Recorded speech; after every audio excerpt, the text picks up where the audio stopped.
ये कहानी है मनोहर की, जो ट्रेन में चने बेचने का काम किया करता था। वो ट्रेन में ही चने बेचकर अपनी रोजी रोटी का उपाय कर पाता था।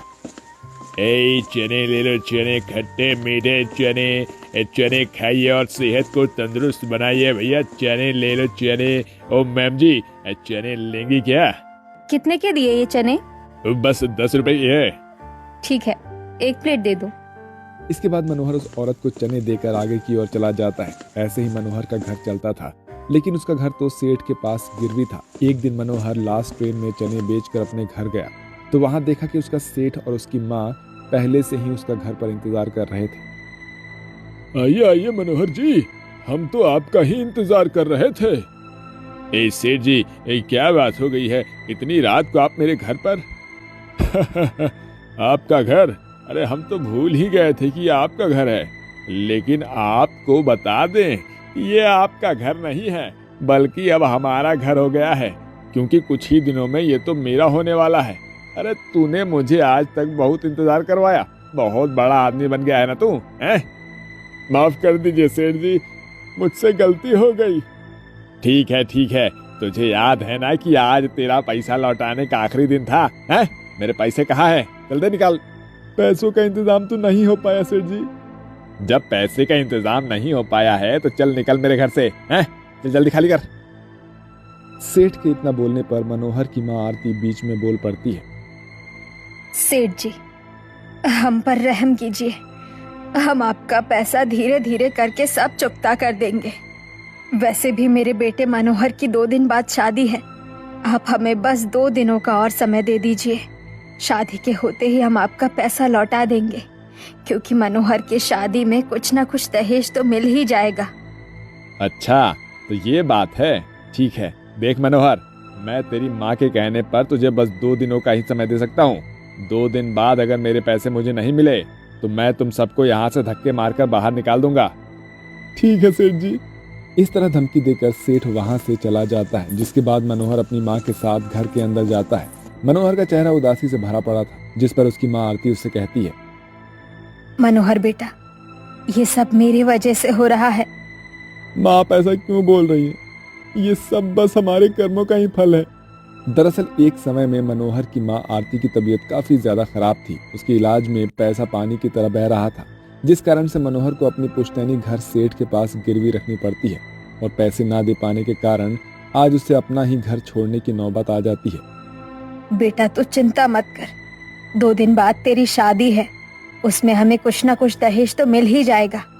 उसी को देकर हम सेठ से थोड़ा और मोहलत ले लेंगे। माँ ये जरूरी नहीं है ना कि जो हमने सोचा था ठीक वैसा ही हो सब कुछ। शुभ शुभ बोल बेटा, शुभ शुभ बोल।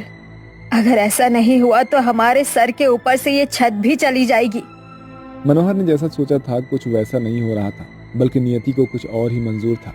मनोहर की शादी मीरा नाम की एक गरीब लड़की से हो जाती है। मीरा के परिवार वाले बहुत ही गरीब होते हैं, जिस कारण से वो दहेज में कुछ भी नहीं दे पाते हैं। वो अपनी बेटी को बस 2 कपड़ों में विदा कर देते हैं, जिस कारण से मनोहर और आरती की समस्या और भी ज्यादा बढ़ जाती है। अब आरती अपने बेटे की शादी करके अपने घर तो उसे ले आती है, लेकिन आगे और क्या होने वाला था ये तो बस आरती और मनोहर ही जानते थे।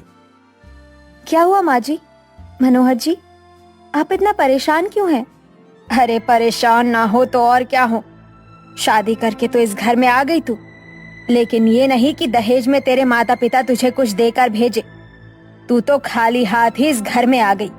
वो माँ जी, आपको तो पता ही है कि मेरे माँ पिताजी बहुत ही ज्यादा गरीब हैं। उन्होंने तो खुद मेरा ब्याह जैसे तैसे एक एक पाई जोड़कर किया है। वो भला दहेज क्या ही देते। मीरा के इतना बोलने पर मनोहर कहता है, माँ इसमें बेचारी मीरा का क्या कसूर है? अब हमारी करनी की वजह से इस पर क्यों बरस रही हो? मनोहर ने अभी इतना कहा ही था कि उसके घर पर सेठ आ धमकता है। अरे ओ मनोहर, कहाँ है? ला मेरे पैसे लेकर आजा। बहुत ही इंतजार करवा दिया तूने। सेठ जी वो बात कुछ ऐसी है कि पैसों का इंतजाम नहीं हो पाया है। आप हमें बस कुछ दिनों की और मोहलत दे दीजिए, आपका पाई पाई चुका दूंगा। बस बहुत हुआ तुम लोगों का ये ड्रामा। शादी करने के लिए तो तुम लोगों के पास पैसे हैं, लेकिन मेरे पैसे देने के लिए तुम्हारे पास कोई पैसे नहीं है, हैं? अब मैं तुम्हारी एक नहीं सुनूंगा। ऐसा कहकर सेठ उन्हें अपने घर से निकाल देता है। मीरा ने तो पहले ही अपने मायके की गरीबी देखी थी, उसने ये कभी नहीं सोचा था कि उसे ससुराल में भी इसी तरह की गरीबी देखनी पड़ेगी। जहाँ लड़की अपनी शादी के बाद अपनी पहली रात को यादगार बनाती है, वहीं मीरा की रात इस तरह से सड़कों पर बीत रही थी। तभी मीरा अपने पति मनोहर से बोलती है, अब हम कहाँ जाएंगे जी? इतनी रात को हमें कहाँ रैन बसेरा का स्थान मिलेगा? मीरा, भगवान अगर एक रास्ता बंद करता है तो गरीबों के लिए कई रास्ते खोलता भी है। थोड़ा आगे चलते हैं, कुछ न कुछ बंदोबस्त तो जरूर हो जाएगा। भगवान पर भरोसा रखो। हाँ मेरा बहू, मनोहर सही कह रहा है, हमें अभी हार नहीं माननी चाहिए। मीरा की सास आरती अभी इतना कहती ही है कि उन सभी को किसी ट्रेन के जाने की आवाज सुनाई देती है, जिसे सुनकर मनोहर उनसे कहता है, माँ, मीरा, हो गया हमारे रहने का बंदोबस्त। ऐसा कहकर मनोहर उन दोनों को अपने रेलवे स्टेशन के पास में खड़ी हुई पुरानी एक ट्रेन के पास ले जाता है और कहता है, आज रात हम इसी ट्रेन के डब्बे में रहेंगे। आज से हमारा यही ठिकाना है। मगर यहाँ कोई आ गया तो हमें भगाने? हाँ मीरा, तुम ठीक कह रही हो, लेकिन आज रात तो हमें यहीं रहना पड़ेगा, बाकी कल का कल देखेंगे। मनोहर के इस तरह से कहने पर पूरा परिवार उस ट्रेन के डब्बे में रहता है। इस मुश्किल परिस्थिति में मीरा और मनोहर अपनी ये रात बिना सुहागरात मनाए ही बिताते हैं। ऐसे ही रात से सुबह हो जाती है, जहां मनोहर सुबह सुबह ही ट्रेन के अंदर अपने चने को बेचने के लिए निकल जाता है ताकि वो 2-4 पैसे कमा सके। वहीं मीरा और आरती उस ट्रेन के घर में होती है। माँ जी, हमें कुछ ना कुछ तो करना ही चाहिए। अगर हम ऐसे ही इस ट्रेन के डब्बे में रहें तो कोई ना कोई आकर हमें यहाँ से भगा देगा। तो तू ही बता मेरा बहू, हम आखिर अब क्या करें? मीरा आरती की ये बात सुनते हुए ट्रेन की खिड़की से बाहर देख रही होती है, जहां एक खरगोश कूदता हुआ अपने बिल में चला जाता है। आइडिया, क्यों ना माँ जी हम इस ट्रेन के नीचे जमीन के अंदर अपना घर बनाए। इससे हमारे यहाँ होने का किसी को कुछ पता नहीं चलेगा। क्या बहू, भला ऐसा भी हो सकता है? हाँ माँ जी, जैसे खरगोश, चूहे, चींटियां अपना घर जमीन के अंदर बनाती है, ठीक वैसे ही हम भी बनाएंगे। बस हमें एक कुल्हाड़ी, लकड़ियां इत्यादि की आवश्यकता पड़ेगी। ठीक है बहू, अगर ऐसा हो सकता है तो हम ऐसा जरूर करेंगे। इसके बाद आरती जंगल से कुछ लकड़ियां लेने के लिए जाती है। वहीं आरती फावड़े के द्वारा जमीन को खोदने का काम शुरू कर देती है। कुछ देर बाद आरती लकड़ियां लेकर आ जाती है और मीरा की मदद करवाती है। कुछ समय परिश्रम के बाद आरती और मीरा मिलकर ट्रेन के नीचे अपना एक घर बनाकर तैयार कर देते हैं। वाह बहू, तूने ये काम कर दिखाया। सच में तू तो मेरी जुगाड़ू बहू निकली।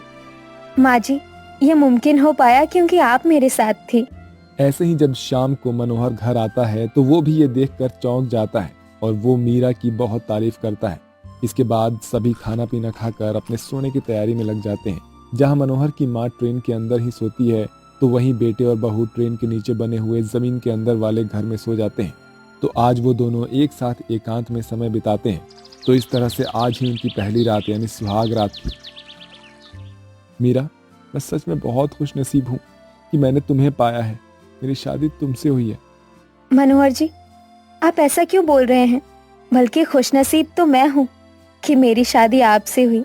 जब माँ जी ने मुझे दहेज को लेकर सुनाया तो आपने अपना पति धर्म निभाते हुए मेरे आगे आ खड़े हुए। मैं उसी समय आपके अच्छे स्वभाव से वाकिफ हो गई थी। अरे बस इतनी सी बात से तुम खुश हो गई? जी, आपने जो मेरे लिए किया वो सच में छोटी बात नहीं थी। ठीक है, अब अगर ये बातें खत्म हो गई हो तो हम थोड़ा प्यार कर ले। जी बिल्कुल। इसके बाद मीरा और मनोहर एक दूसरे के साथ मिलकर प्यार के समुद्र में गोते लगाते हैं और इस तरह से वो ट्रेन के नीचे बने घर के अंदर अपनी सुहाग रात मनाते हैं। साथ ही इसी तरह मनोहर रेलवे स्टेशन और ट्रेनों के अंदर चने बेचकर अपने और अपने परिवार की जीविका चलाता है। वहीं सास और बहू मिलकर ट्रेन के नीचे बनाए हुए घर में एक साथ खुशी खुशी रहते हैं।